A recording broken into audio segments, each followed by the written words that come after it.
жұлқынып, тай бурыл бұлқынып, тыпыршып тұр әне бәйгеге ұмтылып Қамшысын соққылап, шаңбурап, шапқылап, арғымақ келеді айғайла қаттырақ Рухымен жаңғырған доданы жандырған қазақтың тұлпары даланы шаңғылған Қоя тұр басқаңды шаруа бос қалды, ал халқым қайдасың, аламан басталды Тойға жиылған Алланың ырызығы бұйырған, шеттерінен ақ көңіл, шеттерінен мейірбан. Асықтың алшысындай, теңіздің тамшысындай, хандардың қыры-қырым қамшысындай болып отырған көрермендер, ассалаумағалейкум. Біздің Көкентау ауылымыздың дүбірлі бәйгесіне қош келдіңіздер. Енді әдептен озбай, уақытты созбай, бүгінгі ауылымыздың әкімі Әділет Болатұлын және де осы кезінде талай бәйгенің басқасында жүрген үлкендеріміздің ізін басып келе жатқан Дәлелхан ағамыз бен Хамит ағамызды бүгінгі алғашқы сөзіне шақырайық. Баршаларыңыз бір қошемет соғып қойыңыздар. Ал енді ортаға Көкентау ауылының әкімі Әділет Болатұлын және Дәлеш ағамызды, Хамит ағамызды кішкене бас ортаға шақырайық. Келіңіздер ағалар.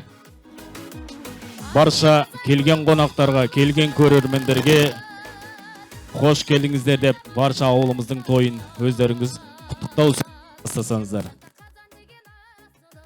Ассалаумағалейкум, құрметті ауылдастар, құрметті біздің Көкентау ауылына келген қонақтар.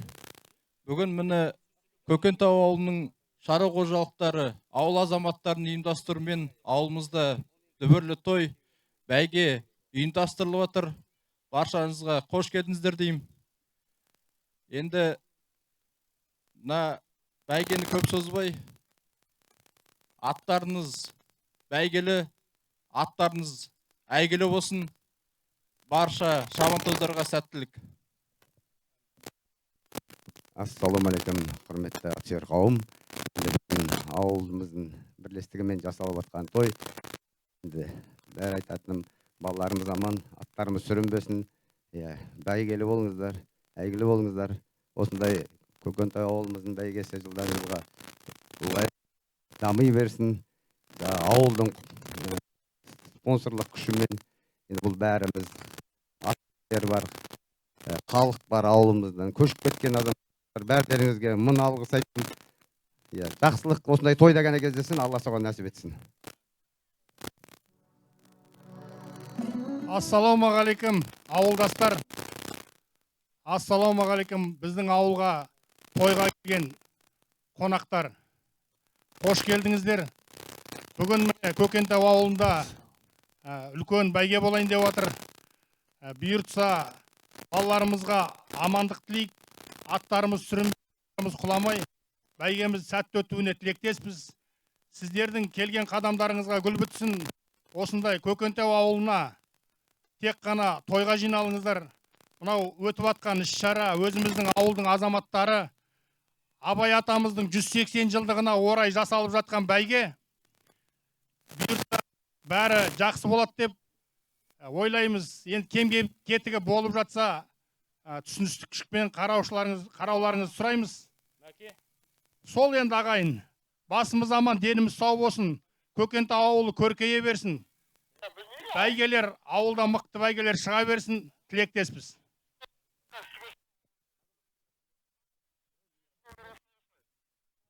Ал жақсы, рахмет. Айтқан құттықтауларыңызға рахмет. Ал енді жамырмен жері көгерер, батаменен ел көгерер дейді. Осы ағаларымыздан илайымен деп баталып алайық. Содан кейін тайлардың тістері тексерілді. Тайларды енді арнайы. Тайлар кетті енді. Бір батаңызды беріңіз, Хамит ағам. Баталы құл арымас, баталсыз құл жарымас. Мынау бәйгеге шауып атқан балаларымыз аман боп, атымыз сүрінбей, барлығы ойдағыдай өтіп, ауылымызда қызық той бола берсін. Аллаху акбар. Аллаху акбар. Әмин. Ал құрметті көрермендер, құрметті ат қосқан барша аға бауырлар, аттарыңыз бәйгелі болсын. Тайлар енді қызуғанды, олар енді кетті.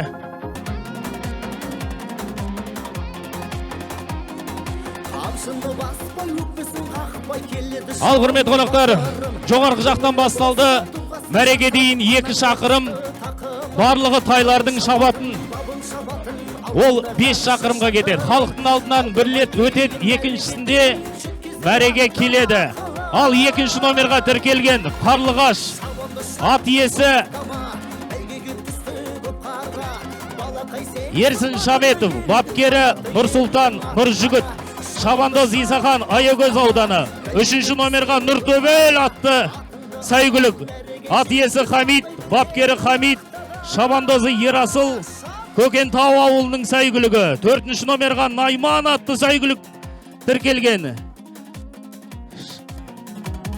Ат иесі Сейітқазы Ерасыл, бапкері Ерасыл, шабандозы Ерасыл Саржал ауылынан келген арнайы. Алтынай 5-ші номерға тіркелген. Ал құрметті қонақтар, қиқулақ қойыңыздар. Ат сүрінбей, шабандоз құламай, мінекей алдыда топты бастап келе жатқан 15-ші номерда. 15-ші номерда Рамазан атты сәйгүлік тіркеліпті. Ат иесі Жауынбаев Еркін, бапкері Бекжан, шабандозы Бекнұр Саржалдан келген арнайы. Ал енді құрметті қонақтар, әрмен арғарай жалғастырайық. 5-ші номерға Алтынай атты сәйгүлік тіркелген. Ат иесі Имадилов Ербол, бапкері Айдар, шабандоз Жандос Бірлік ауылынан келген. 6-шы номерға Дауыл атты сәйгүлік тіркеліпті. Ат иесі Мейірім, бапкері Айдар, шабандозы Сұлтан Аягөз. 7-ші номерға Ерғасқа атты сәйгүлік тіркеліпті. Ат иесі Жұмағали ұлы Азамат, бапкері Тұрысбеков Қайсар, шабандозы Медет Ильяс, Ұржар ауданы, Ер Қабанбай ауылынан келіпті арнайы. 8-ші номер Астана Назиров Диас, бапкері Серік, шабандозы Илхан Бесқарағай, Беген ауылынан келген. 9-шы Қарашық атты сәйгүлік.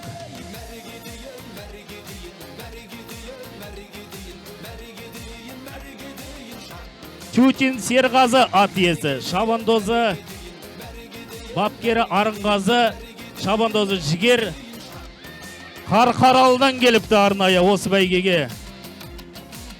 Ал кетті келесі 10-шы номер Назқоңыр Ернар ат иесі, бапкері Айбек, шабандозы Абу Мансұр Жарма ауданы. Қарақұс 11-ші номерда Болат ат иесі, Тілеубек бапкері Нұрали шабандозы Арқат ауылынан келген. Байғасқа 12-ші номерда Байзелөп Медет ат иесі, бапкері Күшеев Талғат Қайнар шабандозы Көкентау ауылының сәйгүлігі.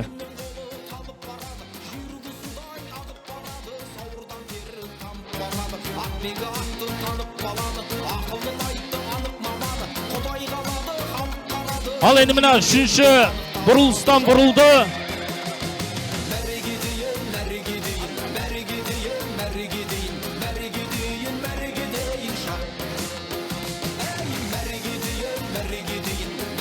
Алған екен міне соңғы 500 метрға бұрылды. Ал енді соңғы бұрылыс мінекей финишный прямой жіберді.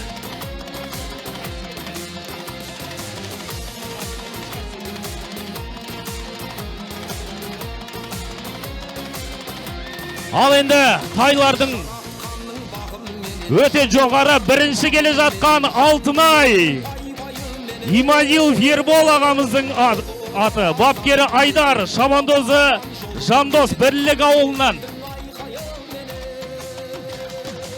2-ші номер 2-ші келе жатқан Назқоңыр Жарма ауданы. Ал мінекей 3 тай мәреге жақындақ болды. Бірінші келе жатқан Алтынай, кәнеке қошеметтік қойыңыздар. Қиқу қайда, қошемет қайда? Ай, тамаша. Бірінші келген 5-ші номер Аягөз баққым келеді. 5-ші номер Алтынай Бірлік ауылы. Екінші Атқа қоныңдар ал жігіттерім, шабыңдар ғане сәйгүліктерім. Екінші келген 18-ші номер Сарбаз атты сәйгүлік өтті. Акиш Фархат ат иесі. Саша Белый бауырымыз баптаған. Саржал ауылының тұлпары. Алғанеке құрметті қонақтар, барша бәйге өтқан аға бауырлар, бәйгелеріңіз құтты болсын. Және өте асығыз тайлар кетіп қалды. Арнайы құнанның барлығын тістерін тексеріп, осы жерден хабарлап, таныстырып, бірақ жіберетін боламыз. Ешкім ешқайда асығып тұрған жоқ. Сондықтан да таныстырып та үлгермедік, хабарлап та үлгермедік. Ал енді барша бәйге өтқан аға бауырлар құтты болсын. Алғанеге келіңіздер. Мына соңғы 4-ші бұрылыс. Финишный прямой дейміз ғой. Сол 4-ші бұрылыстан құнандар шабатын болады. 10 шақырымға. Алғанеге келіңіздер. Халықтың алдынан 4 рет өтеді. Ал енді барша құнандар, мына сол қанатқа қарай жиналыңыздар, төрешілер. Сол қанатқа барша құнандар жиналыңыздар. Тістерін тексеріп, сол жерден бір-бір деп хабарлап, оң қанатқа қарай, сөреге қарай жіберетін боламыз. Халық үшін жасалып жатқан арнайы Көкентау ауылының тұрғындары үшін, Көкентау ауылының қонақтары үшін жасалып жатқан. Алғанекей, барша сәйгүлікке шабандоздар қонды. Сол қанатқа барып тістерін тексеріңіздер.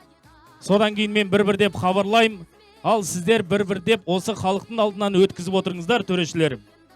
Баршаларыңыздың аттарыңыз бәйгілі болсын. Енді түсінеміз, шабандоздар жап-жас бала бір атқа ие бола алмайды. Бұл енді қызуғанды, қазір бәйгеге нағыз дайын тұрған. Бұл жерден ешкім есек баптап әкелген жоқ. Нағыз мықтылар. Сондықтан да енді баланы ала қашып тұрған шығар дегенмен, арнайы сол баланың қасында бапкерлері бар, бақылаушылары бар. Солар енді жіберіліп, жетектеп тұрыңыздар. Алғанеке төрешілер, тістерін тексеріңіздер. Төрешілер қайда? Алғанеке құнандар 10 шақырымға 4-ші бұрылыстан сөре сол жерден жібереді. Халықтың алдынан 4 рет өтеді. Құнандар жібермендер, сол жақта ұстандар. Әдеке кішкене артаман барып, сол жерге қарай жинап. Ал енді құнандар, таныс болыңыздар. 1-ші номерда Талқыз, ат иесі Қасымов Заманбек, бапкері Тілеубек, шабандозы Кузнецов Руслан, Көкентау ауылы. Мына 18 номер қайда кетіп барады? Кіріңдер мына жаққа. Таныстырғаннан бірақ өтесіңдер. Мен 1-ші номерді ғана хабарладым. Бағындардың номерін рациямен айтыңыздар, сызып тастаймыз қазір. 1-ші номерді ғана өткізіңдер. Саша, қайтар аттарыңды артқа қарай. Хабарлағаннан кейін бірақ жібересіңдер.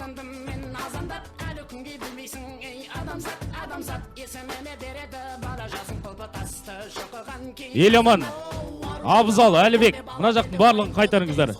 1-ші номерда Талқыз, атап өттік. 2-ші номерға тіркелген Айжарық, ат иесі Дарын, бапкері Ислам, шабандозы Нурик, Семей қаласы дейді. 5-ші номерға тіркелген құнан Гром атты құнан екен. Ат иесі Жумадил Еркеблан, бапкері Еркеблан, шабандозы Нұрали, Бесқарағай ауданы. 6-шы номерға Айшуақ, Дамир ат иесі, бапкері Дамир, шабандозы Ернар, Семей қаласы. 7-ші номерға Торпеда атты сәйгүлік, ат иесі Ерғалым, бапкері Ильяс, шабандозы Нұрали, Шар қаласынан келген.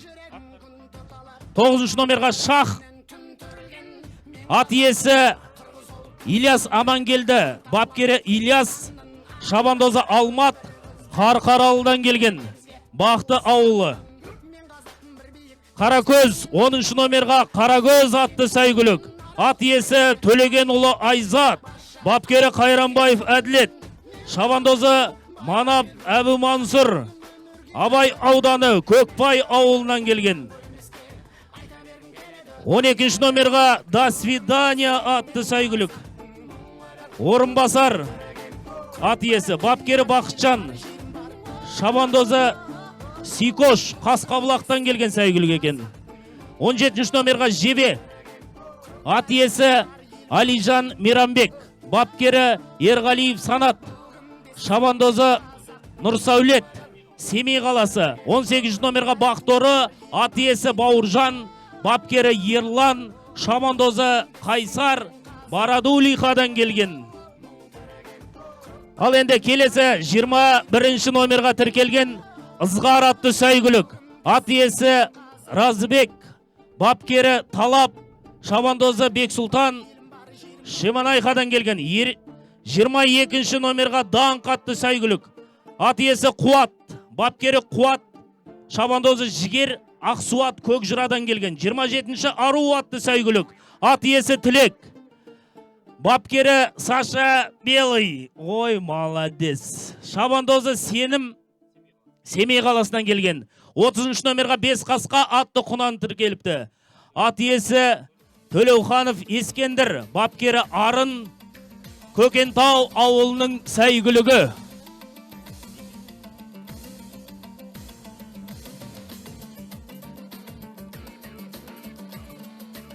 Алғанекей 14 сәйгүлік, 14 құнан тіркеліпті. Барша осы ат иелері, бапкерлері, аттарыңыз бәйгілі болсын. Ат сүрінбесін, ат құламасын. Ал олай болса келе жатыр. Құнандар 14 құнан сөреден шықты. Бисмилля. Сәттілік баршаларыңызға. Аттарыңыз бәйгілі болсын.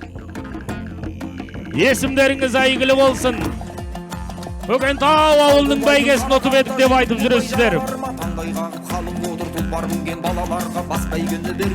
Ай тамаша, міне қандай әдемі көрініс. Ал шабандоздар сәттілік.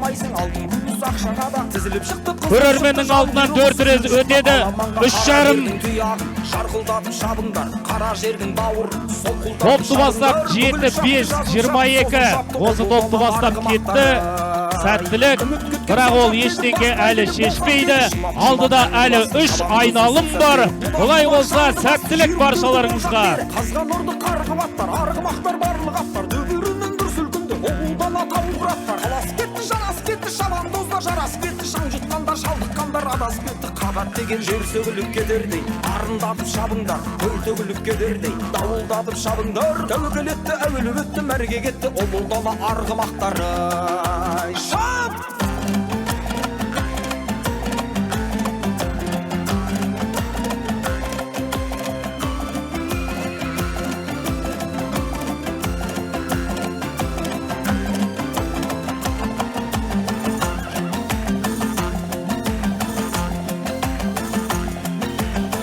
Келді дара келді, қара келді, саба бенді, дүбірлетіп, қара жерді дүбірлетіп, тәмәм енді бала келді. Тұяғынан күреңнің, күйтіңдатып шабыңдар, бақасына бұл елдің, иқулатып шабыңдар, жауып баран, ағып баран, анық дала, бұлы дала арғымақтары.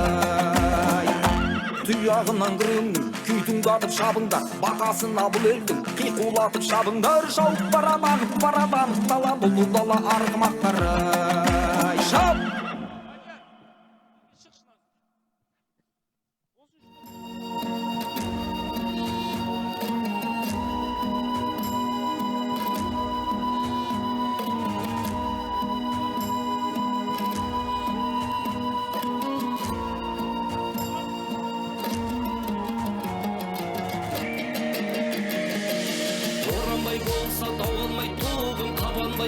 Жауғалмай туғым, азаматым мен алғысар болсаң, артынан ешкім аудармай туғын біз.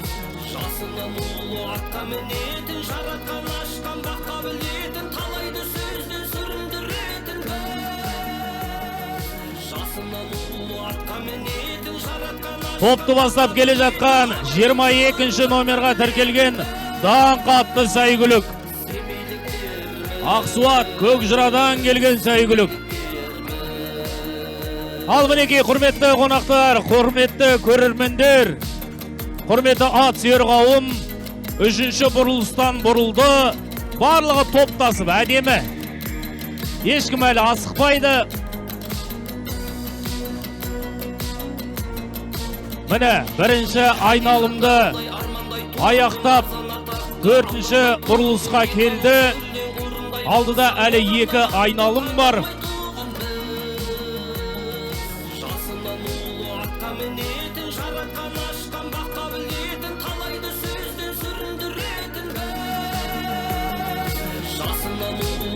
Менетін жаратқан ашқан баққа білетін абайдың жырын жатқа білетін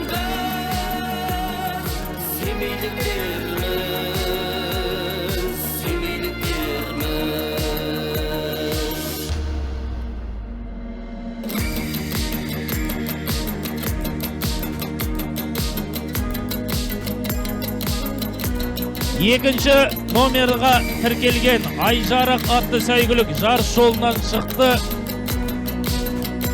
Қалған 13 құнан әдемі келе жатыр. Ешқандай оқыс жағдай жоқ. Аллаға шүкір. Баршаларыңыздың енді тілеп тұрған тілектеріңіз, Алладан сұраған дұғаларыңыз, баршамыз енді дұғадамыз. Әрбір осы 13 сәйгүлік бәйгілі болуға лайықты. Бота көзін ал, құрметті қонақтар.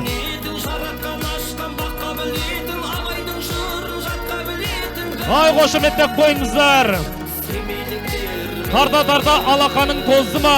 Айқай-шуға делебеңіз қозды ма? Делебесін қоздырып, барша сәйгүлікке демеп тұрған барша көрермендер, Алла разы болсын. Осы бәйгіні көруге келген барша қонақтар. Біреудің танысы бар, біреуі атқа қызығады. Енді қазақ болғаннан кейін ат десе, бәйге десе, ішкен асымызды жерге қоямыз. Бұл жерге енді басқа адам келмейді, бос адам келмейді. Бұл жерге нағыз бәйгеге жанашыр. Қазақтың ат спортын сүйетін, осы ауылды құрметтеп, той қуанышын көрейік деп келіп отырған барша көрермендер.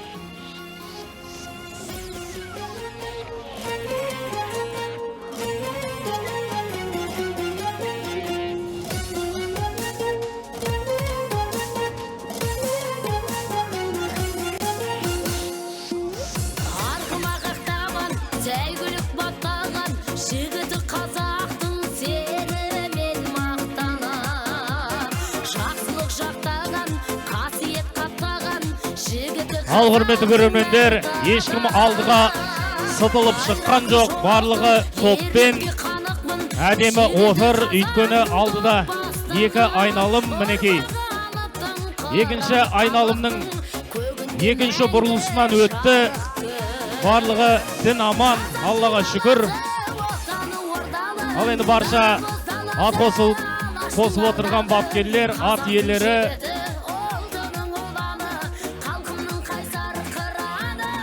қайсы келді?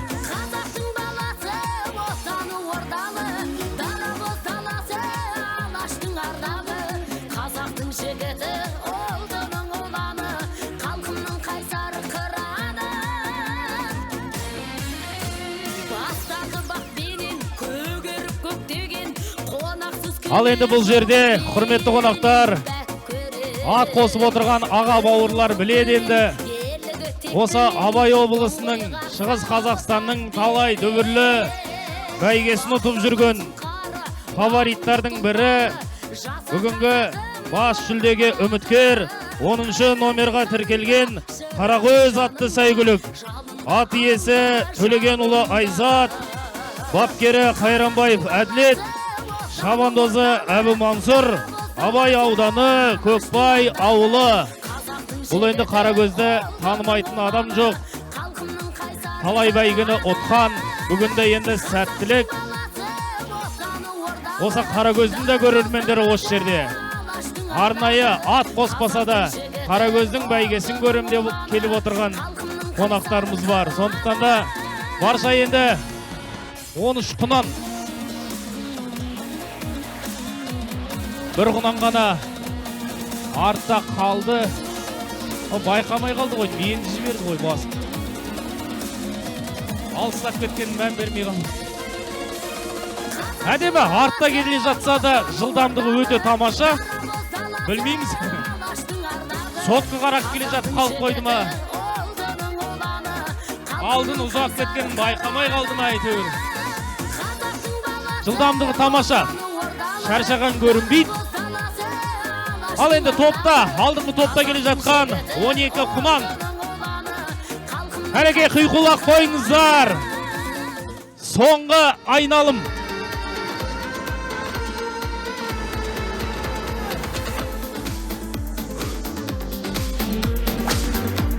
Соңғы айналымға кетеді.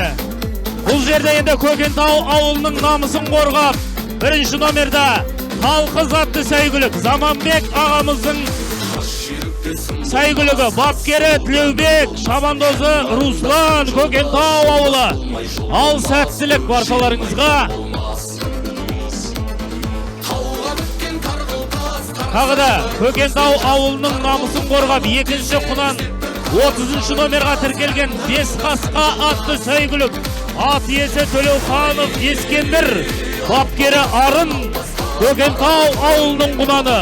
Осы екі құнанға сенім артып отырмыз. Барша Көкентау ауылы қиқулап демеп қойыңыздар. Алладан тілеп тұрыңыздар. Ауылымыздың намысын қорғап, осы Бесқасқа мен Қалқызда 5 номер. Ай, молодец. Жылдамдығы тамаша. Бара берсін, қу жетіп алам деп кетіп барады ғой. Не болса да өз дистанциясын өткізу керек. Ат шаршамады ма? Өз дистанциясын. Алдыңғы топ қу жетпесе болды. Басын тартып, оны жаман үйретіп кере жоқ. Сондықтан да 5 номерға да. 3-ші бұрылыстан қаша бастайды. 4-ші бұрылыста аттың басын босатады.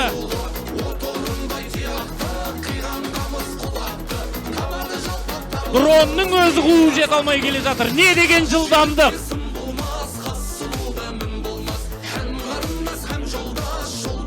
Құнандар бөліне бастады, іріктелді. Алдыға шығып келген.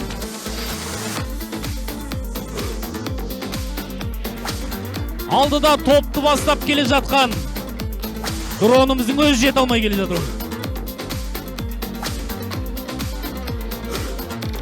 Алдыда топта сол 22 отыр.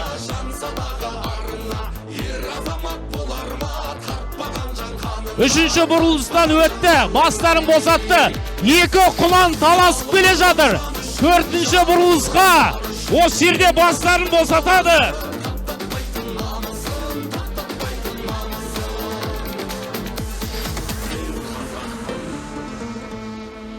Тарта-тарта алақаның тозды ма? Айқай-шуға делебеңіз қозды ма? Жіберіңдер, босатындар, тізгінде тұлпарларын келе жатыр соңғыда. Ал құрметті қонақтар, алдыға суырылып шыққан 10-ші номер Қарагөз келе жатыр алдыда. Екінші келе жатқан Ал қиқула. Жаңағы мен айтқан осы құландардың ішінде фаворит, талай бәйгенің бас жүлдесін бермей келе жатқан Қарагөз. Бірінші келе жатқан Қарагөз. Ат иесі Төлеген ұлы Айзат, бапкері Әділет Әбу Мансұр. Нағыз білікті шабандоз, атақты шабандоз Әбу Мансұр. 10-ші номер бірінші келе жатқан Қарагөз атты сәйгүлікке. Абай ауданы, Бірлік, Көкбай. Екінші келген 7-ші номер. Үшінші келген бағанағы топты бастап келе жатқан 22 даңқ. 4-ші келген 27.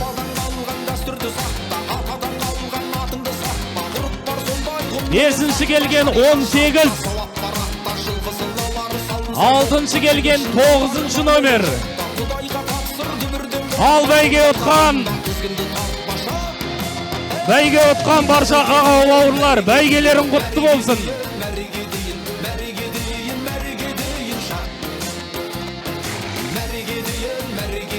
Мәреге дейін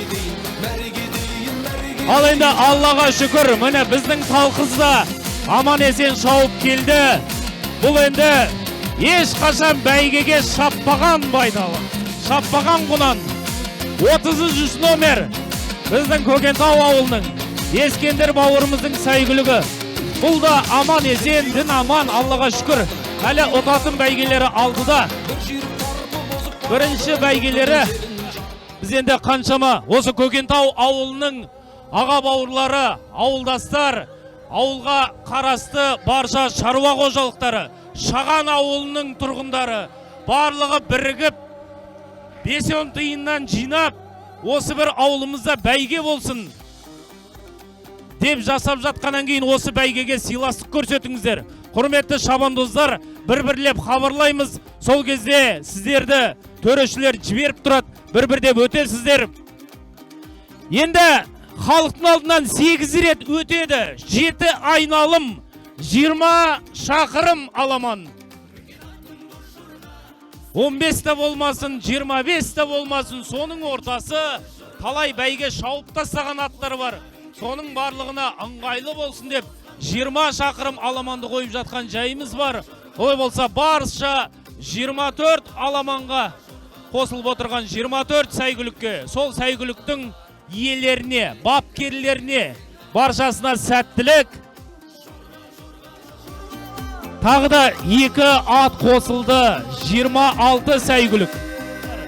Бірінші номерға тіркелген Қарағыз атты сәйгүлік ат иесі Ерлан Мұса, бапкері Саша Белый бауырымыз тағы да. Шабандозы Сенім, Көкентау ауылы. Көкентау ауылының намысын қорғайтын Қарағыз. Ал енді екінші номерға тіркелген Құлагер ат иесі Қанат, бапкері Кенесбек, шабандозы Азамат, Семей қаласы. Үшінші номер Нұрғасқа, ат иесі Назар, бапкері Назар, Бексұлтан шабандозы, Саржалдан келген. Төртінші Моймир атты сәйгүлік екен. Рахат ағамыз ат иесі, Төлеген бапкері Ержәнібек шабандозы, Қалбатаудан келген. Бесінші номерға Қарлығаш атты сәйгүлік ат иесі Тұрарбеков Берен, бапкері Берен, шабандозы Нұртілек Саржалдан келген. Алтыншы номерға Бақторы атты сәйгүлік тіркеліпті. Аслан ат иесі, бапкері Аслан, шабандозы Ролан, Өскемен қаласынан келген сәйгүлікті бар екен. 22-ші номерда Қалдырған атты сәйгүлік тіркеліпті. Ат иесі Турлин Мағжан, Тұрысбеков Қайсар бапкері Медет Ильяс шабандозы Ұржар ауданы Науалы ауылынан келген. Ал енді 8-ші номерға тіркелген Аламан атты сәйгүлік ат иесі Шәріпханов Шерхан, бапкері Шәріпханов Мирас, Серікбай Қайсар шабандозы Көкентау ауылының сәйгүлігі.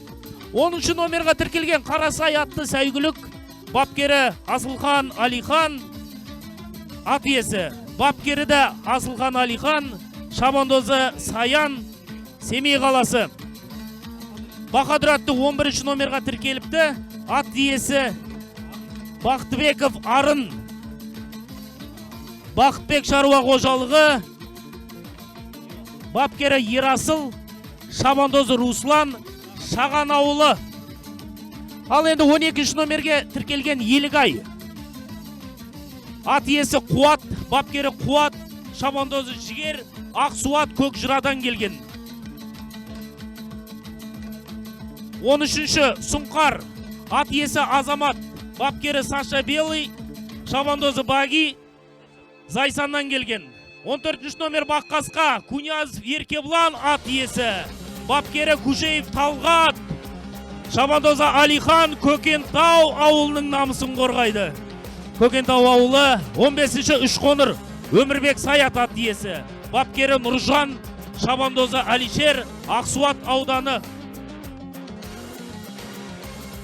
16-ші номер Костя, ат иесі Ернар ағамыз. Ой, тамаша. Бапкері Төлеген, атақты Төлеген. шабандозы Ади, Қалбатау.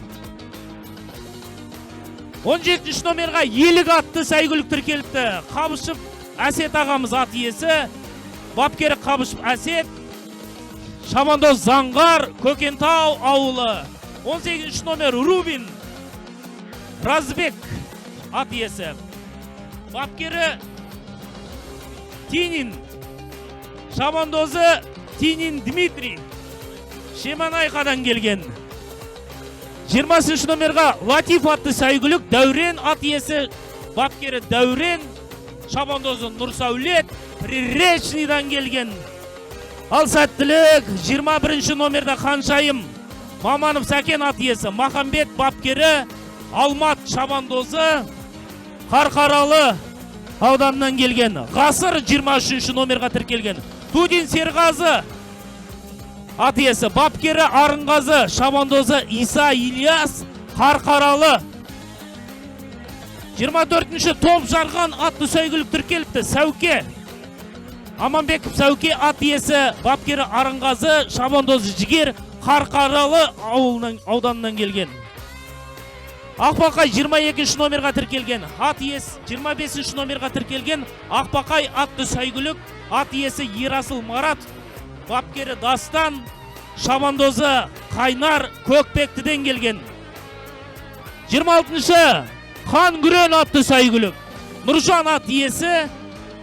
Дін Мұхамед бапкері Арап шабандозы Семей қаласынан келген. Араптар кеп атыр екен мұнда міне Қазақстанға.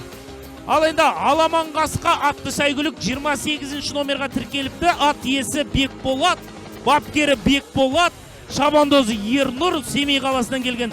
29 номерға тіркелген Байторы.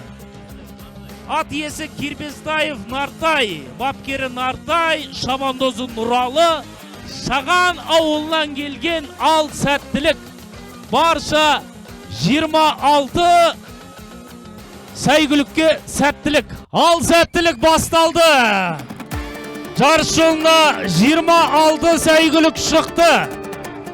3 дистанцияда да ешқандай фальш старт болған жоқ. Енді осы дистанцияда да бала құламай, ат сүрінбей, ай міне 19 номерда маған бәрбір деген ат қой бұл. Маған бәрбір деген ат ол. 19 номерға тіркелген. Топты бастап келе жатқан ат иесі Искаков Абзал. Бапкері Искаков Абзал, шабандозы Рауан. Ал керек болса мінекей, топты бастап кеткен 19 номерда маған бәрбір деген сәйгүлік қой бұл. Искаков Абзалдың баптауында ат иесі Абзал. Шабандозы Рауан. Әлі алдыда 6 айналым бар. Ал олай болса барша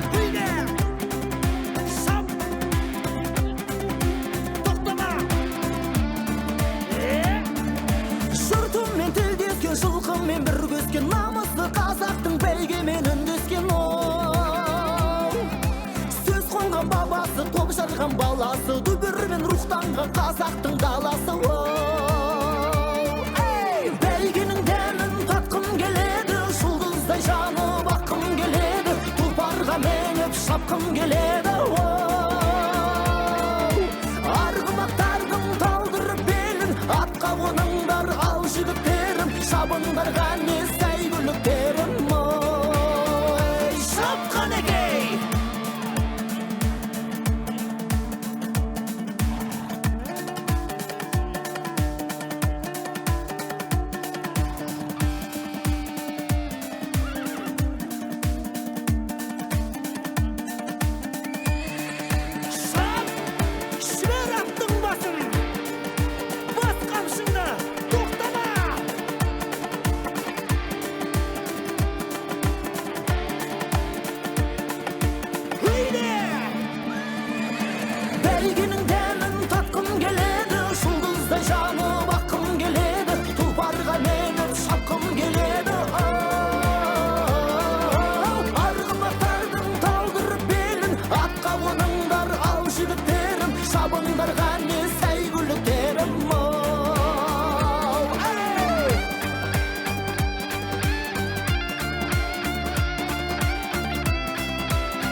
Ал кәнекей, міне бірінші айналымның өзінде аттардың арасы ашыла бастады. Ешкім әлі топты бастап келе жатқан жоқ. Барлығы топтасып әдемі келе жатыр. Өйткені алдыда әлі 5 айналым бар. Халықтың алдынан 7 рет өтеді. Ал барлығы есептеген кезде 6 айналым. Осы бірінші айналым айналып келе жатыр. 4-ші бұрылыстан бұрылды. Әдемі барлығы топтасып. Ешкім әлі асықпайды. Өйткені алдыда 5 айналым бар. Қашан қазақ атандым мен азандап, әлі күнге білмейсің, ей адамзат, адамзат есіміме береді бала жасын құлпытасты шоқыған кей азамат. Ару жолда мал тербе, бала белді уайым түбі теңіз ғой, бара берме. Жігер керек, жыр керек, жалау керек, қайрат түбі боп төгіл қарал елге. Ай, тамаша, мінекей, әдемі көрініс. Аттарымыз сүрінбес. Осы Көкентау ауылының дорожкасы жақсы ғой. Көкентау ауылының дорожкасының барлығы мақтайды. Ота көзі жанып барат, шырайланып, қиқу берсең жүйріктерге ұнайданық. Әне міне дегенше жүйріктерін келе жатыр мәреге. Бір айналып дейді мінекей. Бір айналымды аяқтап, екінші айналымға кетті. Әдемі, тамаша, барша шабандоздарға сәттілік.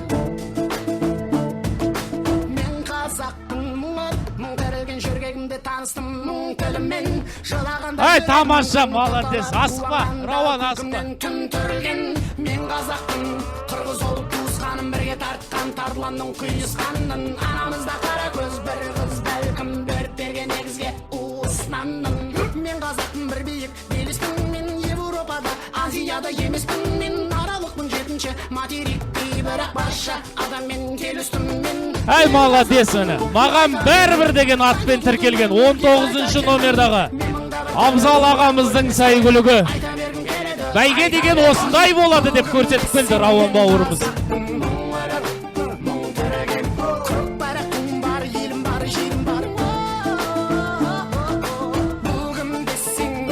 Он үшінші номерға мінекей, қаршадай бала. Мына Марлан Тоқым деген өте әдемі болды. Осындай бауырларымызға бұл енді балаға өте ыңғайлы, аттың үстінде отырғанға. Көбінесе мына жасы кішкентай шабандоздарға әдемі. Ал құрметті қонақтар, қадірменді ағайын, құрметті ат сүйер қауым. Екінші айналымның да екінші бұрылысынан өтті. Бұл енді Көкентау ауылының дорожкасын білетін адамдарға екінші бұрылыстан кейін бізде мына подиум бар, сол жерде аттардың жылдамдығы бәсеңдейді, одан өтті, қайтадан жылдамдық қосты. Аттардың мінекей екінші айналымда ақ аралары ашылды.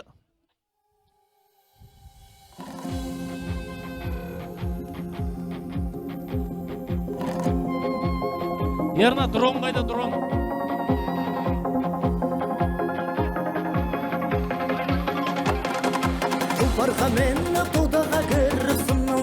Ай, тамаша, міне, үшінші бұрылысқа келді.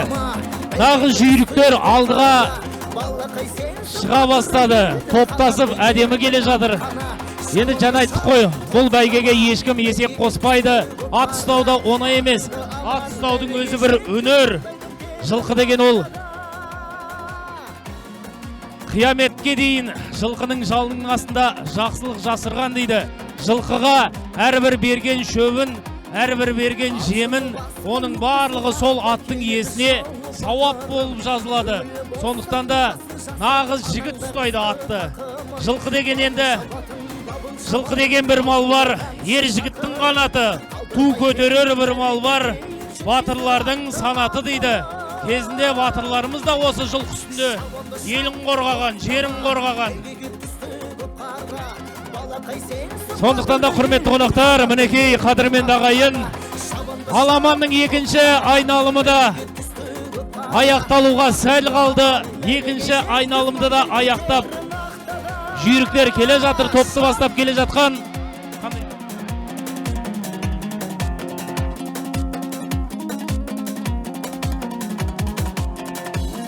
21 номерда Ханшайым топты бастап келе жатқан енді бағанадан.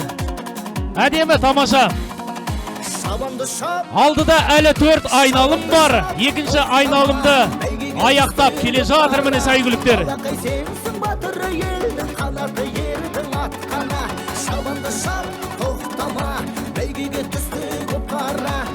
Алдыда әлі 4 айналым бар. Екінші айналымды аяқтап келе жатыр. Қиқулақ қойыңыздар. Айқайлап шулақ қойыңыздар. Сәттілік міне. Ешкім әлі асығар емес. Барлығы әдемі, тамаша. Ал сәттілік баршаларыңызға. Үшінші айналымға кетті. Екінші айналымды аяқтап, үшінші айналымға кетті.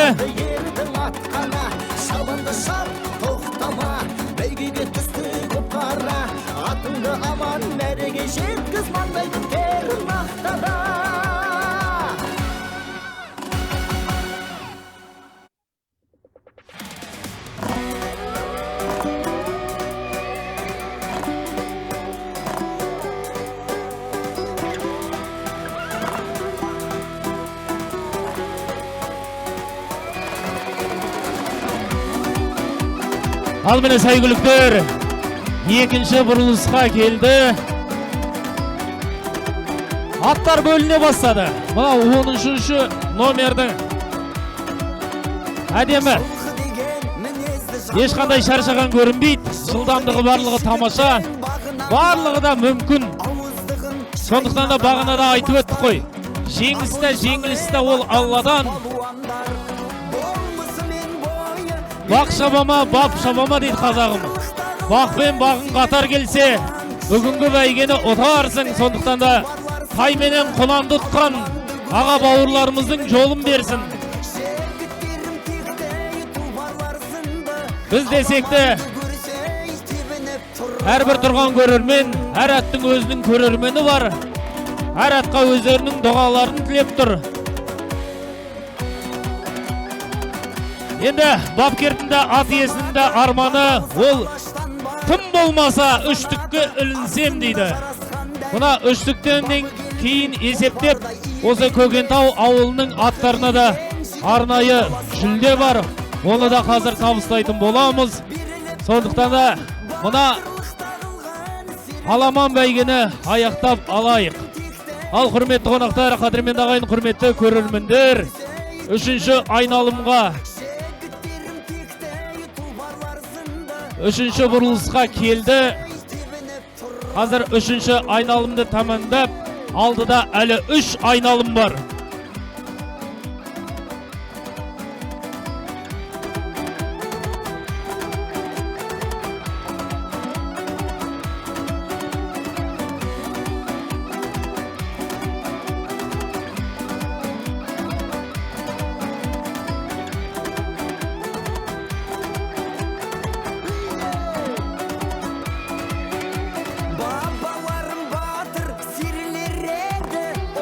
Ал мінекей, үшінші айналымның өзінде аттардың арасы ашыла бастады. Аттар бөліне бастады. Кейбір аттардың жылдамдығы бәсеңдеді ма? Әлде өзі шабандоздың сондай бір тактикасы ма? Басын тартты ма? Ат бәсеңдеді ма? Оны біз әлі білмейміз. Өйткені алдыда әлі 3 айналым бар.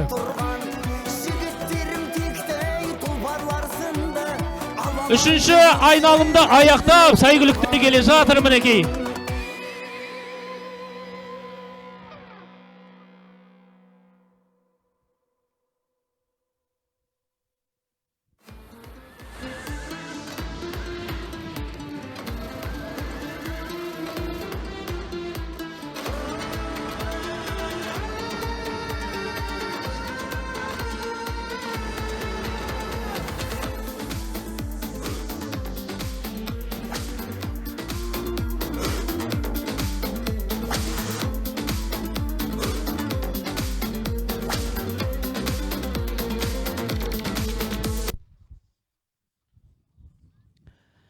Ал кәнекей құйқылақ қойыңыздар. Үшінші айналымда аяқтап, желмен бірге алысып, ұшқан құспен жарысып, мінекей аламанның дүбір, аламанның сәйгүліктері келе жатыр.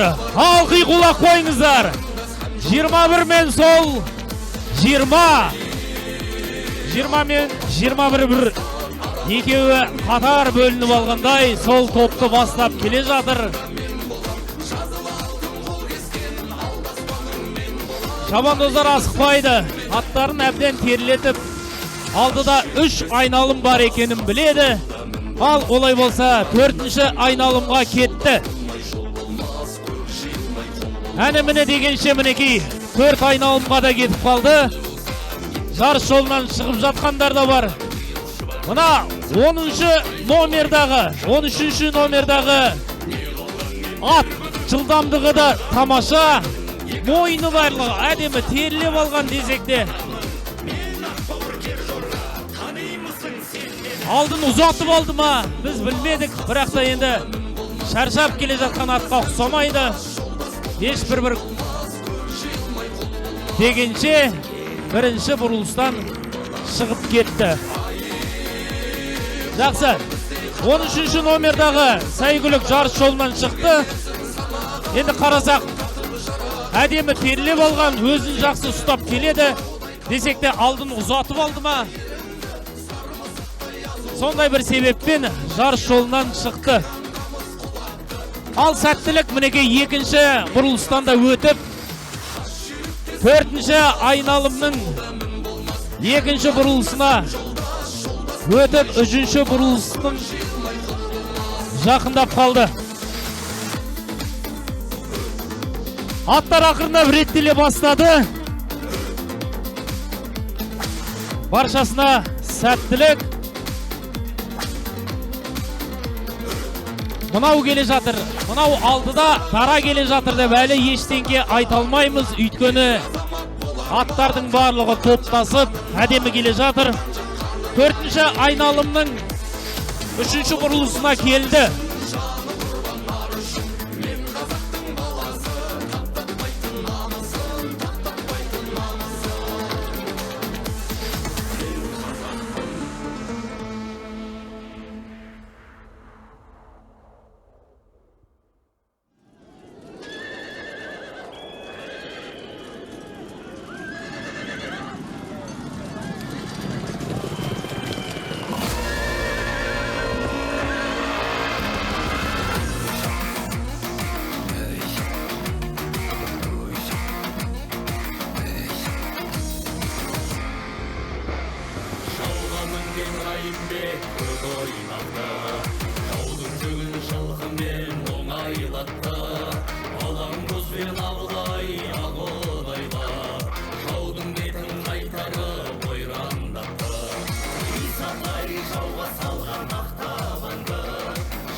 Ал міне 4-ші айналымды аяқтап, алдыда әлі 2 айналым бар.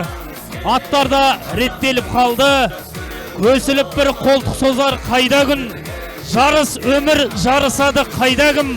Ұлан азыр ұлы топқа қосылып, бағын сынап, ұшты құстай бәйгатым деген Шөмішбай Сәриев ағамыз. Сондықтан да мінекей бәйгаттарын қосып, ұлан азыр топқа қосып, әрбір атбегі, ат иесі, бапкер мінекей Алладан тілеп тұр.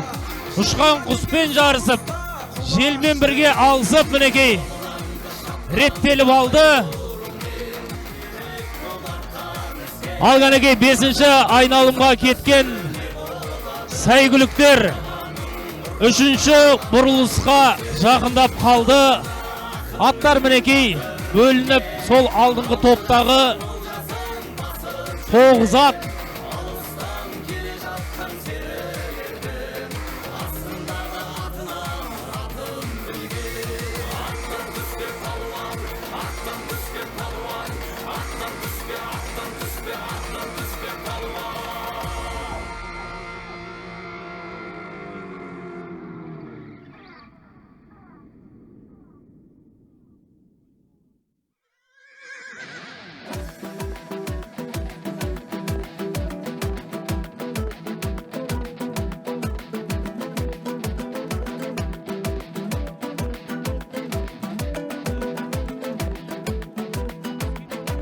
Әдемі мінекей. 5-ші айналымда аяқтауға да сәл қалды. 3-ші бұрылыстан бұрылды.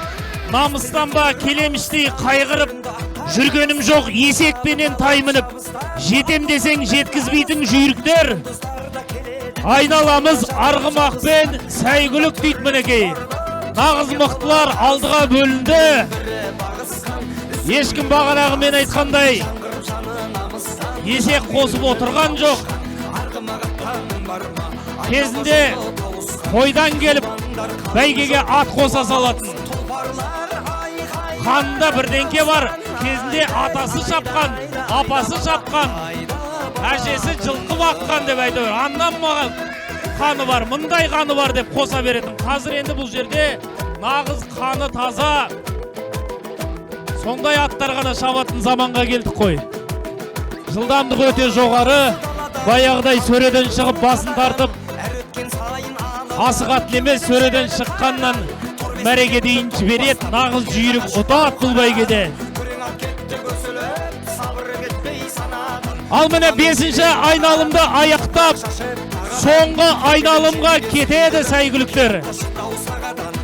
Шабандоздарға сәттілік. Әр шабандоз өзінің тактикасын қолданады бұл сәтте. Сол 22, 21, 20, 11, 25, 14 мінекей.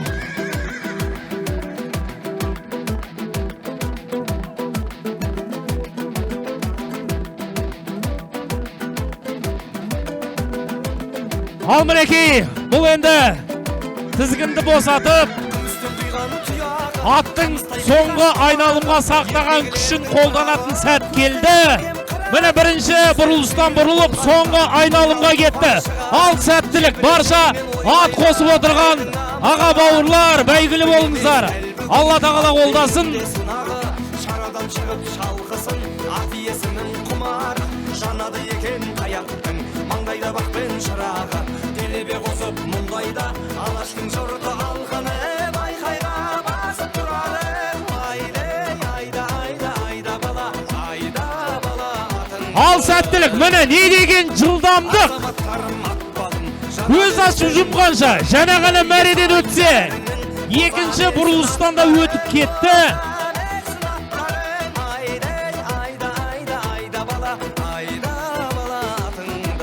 Алғашқы үштікті міне анықталып қалған сияқты. Аман есен болса, осы 3 ат келер. 3 ат таласып мінекей алдыға шықты. Екінші бұрылыстан өтіп, не деген жылдамдық міне. 3-ші бұрылысқа да жетіп қалды. Ал қиқулап, Алладан тілеп тұрыңыздар. Барша осы ат қосқан аға бауырлар, бәйгілі болыңыздар. Ал енді біз қазір дронның өзі қуып жете алмай. Бүгін не деген бәйге, сұмдық бәйге болып жатыр. Аламанда бақшабама, ақшабама, аттан бұрын бақшабама, бақты сатып ала алмайсың, алтын күміс ақшаға да. Тізіліп шықты, қызынып шықты, жал құйрығы сүзіліп шықты. Аламанға қара кердің тұяғын, жарқылдатып шабыңдар, қара жердің бауырын, солқылдатып шабыңдар. Бүгіліп шапты, жазылып шапты, созылып шапты, ұлдала арғымақтары. Үміт күткен сон шапты.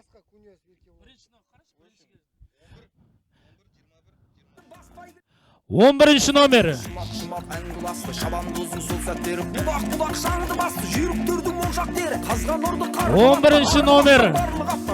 Топты бастап келе жатқан Шаған ауылы Арым бауырымыздың сәйгүлігі баптаған Бақадыр. Арындатып шабыңдар, төгіліп кедердей, дауылдатып шабыңдар, тәуекел етті, әуелі өтті, мәрге кетті. Ал кәнекей қиқулақ қойыңыздар, мінекей соңғы бұрылыстан бұрылды. Ал аттың басын босатып, аттың соңғы күшін пайдаланатын сәт келді. Әр шабандоздың тактикасы әртүрлі. Біз мәреге дейін ештеңке айта алмаймыз десек те, 3 сәйгүлік келе жатыр, таласып келе жатыр міне. Бастап келе жатқан 21-ші номер Ханшайым бастап келеді енді. Қарқаралының сәйгүлігі. Бір жүйрік жеке дара келе жатыр. Біз әлі ештеңке айта алмаймыз. Екінші келе жатқанда қуып жету мүмкін.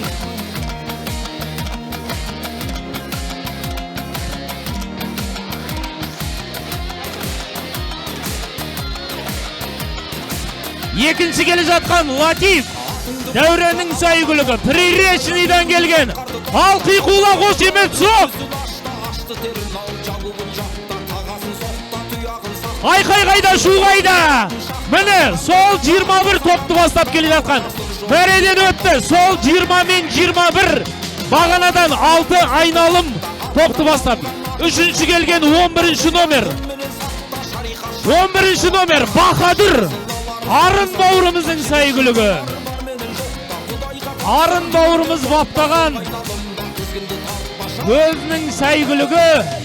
Үшінші келді.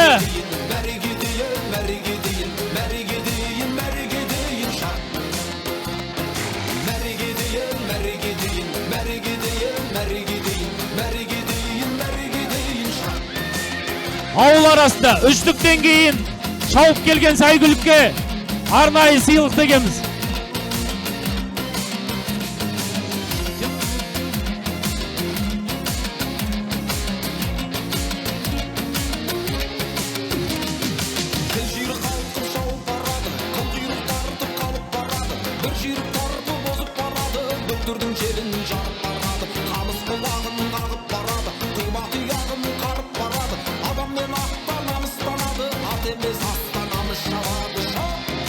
Ауыл арасынан үштіктен кейін есептеген осы Көкентау ауылының аттарының ішінен бірінші келген, үштіктен кейін аман есен шауып келген арнайы жүлдеміз бар дегенбіз. Ол Ерлан ағамыздың жүйрігі. Бірінші номерда қарағыз Ерлан Мұса ат иесі.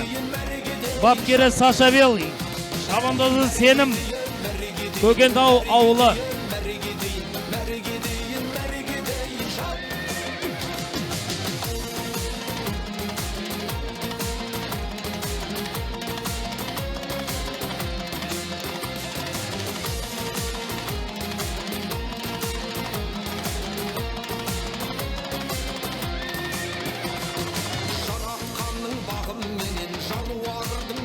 Ай, тамаша. 26-шы номер. 26-шы номерда Хан Гүрен атты сәйгүлік. Аман есен өзінің дистанциясын аяқтап. Аяқтан аман, ат аман, бала аман. Аман есен шауып келгеннің өзі бір бақыт. Әрбір бапкер қарап тұрады. Алдыңғы топқа ілін алмай келе жатса. О, міне, ауылымыздың жүйріктері келе жатыр. Әділет, байқай. Қашып үлгермей қалмай. Скор страшный. Жылдамдық өте жоғары. Ай, тамаша. Ауыл ағалардың, бауырлардың атынан бірінші келген тайға 50.000 теңге. Екінші келген тайға 30.000 теңге. Үшінші келген тайға 20.000 теңге. Айқайлап шулап қойыңыздар. Міне, жылдамдық деген тамаша.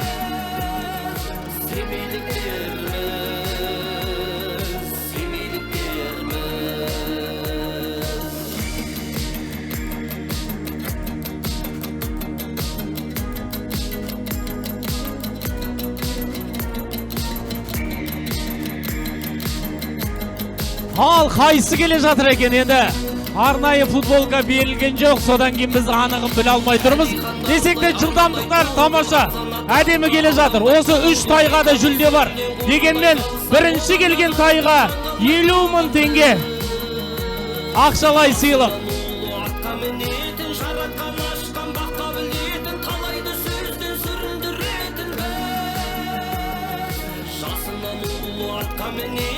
Әй, міне екі жүйрік таласып келе жатыр.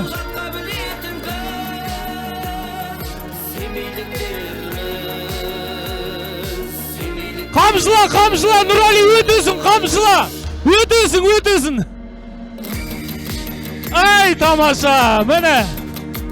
Бірінші келді, екінші келген.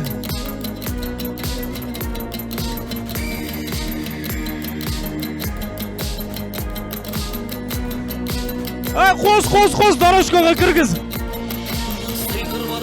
Өй, алдынан өтпе. Телемі өскен бір адам болса қос. Зажиганиясы осы жерге дейін ғана қойылған ғой. 20 метр жетпей өтті Айдар, өтті, аман есен. Сыйлық бар, береміз. Біздің ауылдың ағалары, бауырлары мәрт қой шіркін. Әрқашанда бір-бірін батыр деген осы ауылымыздың ауыз біршілігіне, татулығына тіл көзден сақтасын. Тай жарысынан 5 шақырымнан 3-ші орын келген Наз Қоңыр, ат иесі Ернар, бапкері Айбек, шабандозы Әбіл Мансұр, Жарма ауданы Салқын Төбе ауылынан келген сәйгүлікке тайға қошемет қойыңыздар. 3-ші орын құтты болсын бәйгелеріңіз.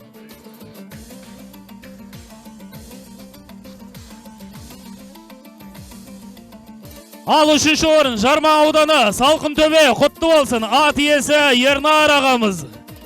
Ай тамаша. Атақты шабандоз. Жалғыз Қазақстан. Шығыс Қазақстан, Абай облысы емес, осы Қазақстанға танымалы. Талай машина отқан. Бір айда толағаймен 2 автокөліктің отып, осы нағыз шебер. Профессионал деп айтсақ, артық болмайды. Олай болса, Әбіл Мансұр бауырымызға қошемет соқ қойыңыздаршы мінекей. Ай тамаша. Тай жарыстан 5 шақырымнан 2-ші орын Сарбаз атты сәйгүлік. Ат иесі Фархат, бапкері Саша Белый, шабандозы Сенім, Саржал ауылы 2-ші орын құтты болсын, қошеметтек қойыңыздар. Айқай шуғайда, ай тамаша. Ар жақта ұтылғандар плов жеп отыр ма, не болып отыр өзі?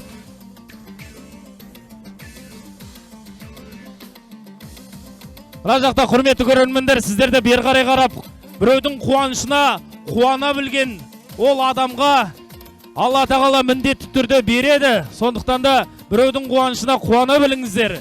Бер қарай қарап, қиқулап, қошемет соқ болыңыздар. Ал енді құрметті қонақтар, тай жарысында 5 шақырымнан 1-ші келген Алтынай атты сәйгүлік. Имадил Ербол ат иесі, бапкері Айдар, шабандозы Жандос, Бірлік ауылы, қошеметте қойыңыздар.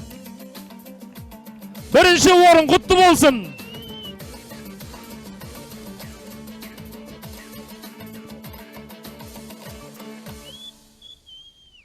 Ал енді 1-ші орын, 3-ші орын жаңағы суретке түсіріп алыңыздар. 1-ші орын тай жарыстан 5 шақырымға бір тай. Ал енді осы тай жарысынан 3-тіктен кейін ауыл арасындағы тайларға да, сол ауыл арасындағы тайлардан 1-ші келген тайға да жүлде бар дегенбіз. Ол жүлдені ұтып алған баққара өзіміздің ауылымыздың атбегісі селекционер Хамит ағамыз қайда? Хамит ағамыз құтты болсын. Ауыл арасындағы тайлардан бір келген, өз дистанциясына толық өткен баққара, қошеметтек қойыңыздар. Атақты Қарлығаштың қызы, атақты баққараның қызы.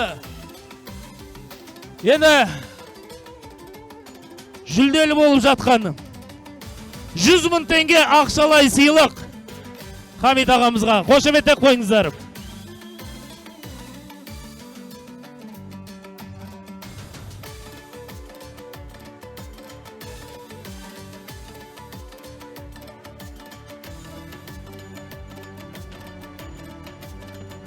Мына ақшалай жүлделі ұтып жатқан аға бауырлар, сабыр етіңіздер. Барлығы қазір Каспиймен лақтыратын боламыз. Сондықтан да сертификаттар таратып алайық. Ал енді құрметті қонақтар, қадірменді ағайын, бүгінгі Көкентау ауылында өткен дүбірлі бәйгеде құнан жарыстың жүлделерін табыстайық. Ал олай болса, 3-ші келген даңқ атты сәйгүлік. Ат иесі Кенжехан Қуат, бапкері Қуат, шабандозы Жігер, Ақсуат Көкжыра. 3-ші орын құтты болсын. Құнанның қошеметтек қойыңыздар. Бүгінгі құнан жарысқа бас жүлдені тігіп отырған осы Нұрлан ағамыз табыстап жатқан. Қошеметтек қойыңыздар. Осындай ағаларымыз көп болсын. 2-ші келген Жебе атты сәйгүлік. Әлімжан Мейрамбек ат иесі, бапкері Ерғалиев Санат, шабандозы Нұрсәулет Қуандықұлы, Семей қаласы 2-ші орын құтты болсын. Қошеметтеп қойыңыздар.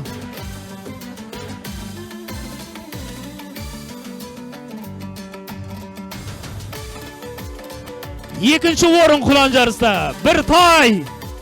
Жаңағы 3-ші орынға 100 мың теңге.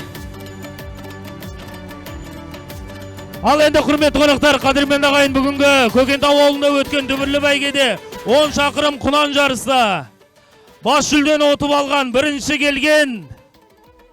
Ал қиқулақ қойыңыздар. Қарагөз атты сәйгүлік. Ат иесі Төлегенұлы Айзат.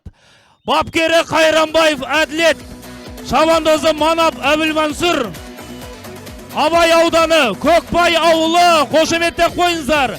Мотоцикл. Осы жүлдені табыстап жатқан Нұрлан ағамыздың атынан.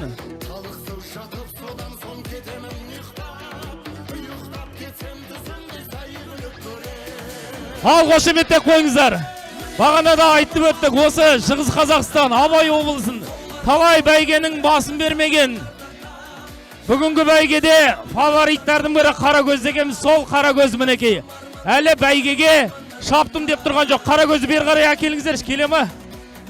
Ол тағы да бір групп барып кегісі кеп тұр қойын. Қошеметтеп қойыңыздар. Ай, тіл көзден аман болсын мінекей. Қарагөз деген тамаша жабуыменен.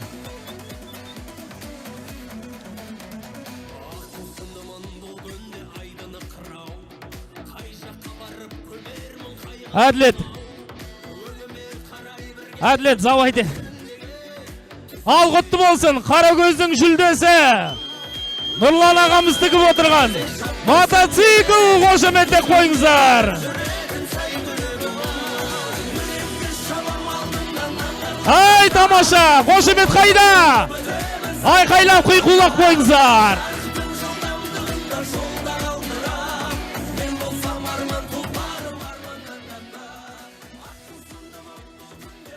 Ал енді осы 10 шақырым құнан жарыста үштіктен кейін ауылдың аттарына да сол жүлдені табыстайық.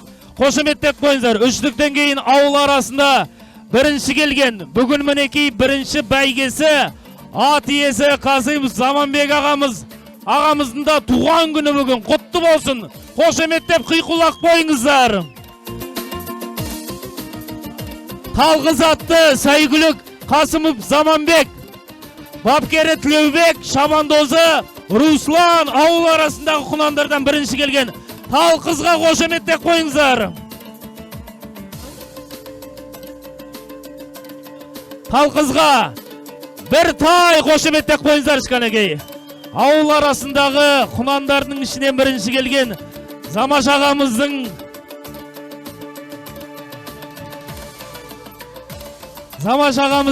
талғызы арнайы ауыл азаматтарының атынан бір тай қошеметтеп қойыңыздар.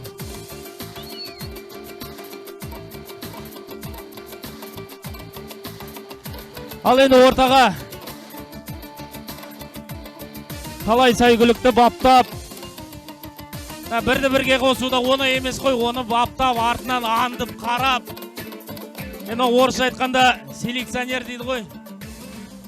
Талай жүйріктерді шаптырып, өзінің қолтумаларын шаптырып, жүлделі болып жүрген осы ауылымыздың ағасы, ағаларымыз Хамит ағамыз табыстайтын болады аламан бәйгені. Алғанекей қошеметтеп қиқулақ қойыңыздар.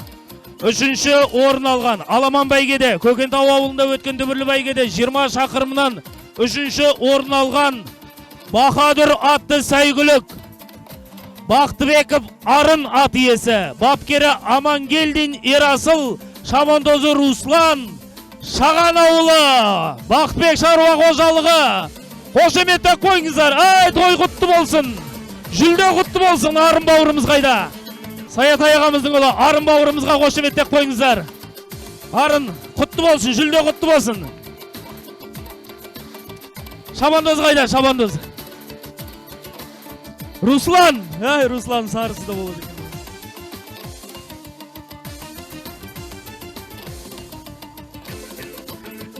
Үшінші орын құтты болсын, қошеметтеп қойыңыздар. Кетпеңіздер, барлықтарыңыз бағанағыдай 3 дистанция суретке түсіп алыңыздар. Осы ауылда естелік болсын. Ал енді құрметті қонақтар, Көкентау ауылында өткен дүбірлі бәйгеде 20 шақырым аламан бәйгеде екінші орын алған Латиф атты сәйгүлік. Ат иесі Дәурен, бапкері Дәурен, шабандозы Нұрсәулет, Приречный ауылы құтты болсын. Тамаша, айқайлап шулақ қойыңыздар. Бір тай. Екінші орынға бір тай. Кетпеңіздер, осы жерде 3 дистанцияда фотоға түсіп алыңыздар. Ал енді құрметті қонақтар, қадірменді ағайын, құрметті ат сүйер қауым, Көкентау ауылында өткен дүбірлі аламан бәйгеде 20 шақырымнан бас жүлде, бірінші орын, бірінші келген Ханшайым атты сәйгүлік. Маманов Сәкен ат иесі, бапкері Махамбет, шабандозы Алмат, Қарқаралы ауданы Бақты ауылы. Қошеметтеп қойыңыздар мінекей. Айқай қайда, қиқу қайда. Мотоцикл. Ауылымыздың ат қоспаса да ауылдың ешқай бір тойынан қалмай демеуші болатын. Бүгінгі аламан бәйгенің бас жүлдесіне демеуші болған Құрман ағамыздың әулетіне қошеметтеп қойыңыздар. Жамамалин Құрман ағамыздың әулетіне, Думан бауырымызға қошемет соқ қойыңыздар. Құрман ағамыздың әулетіне мотоцикл бүгінгі аламан бәйгенің бас жүлдесі. Кәнекей біреудің қуанышына қуанып қошеметтеп айқайлап қиқулақ қойыңыздар. Тамаша.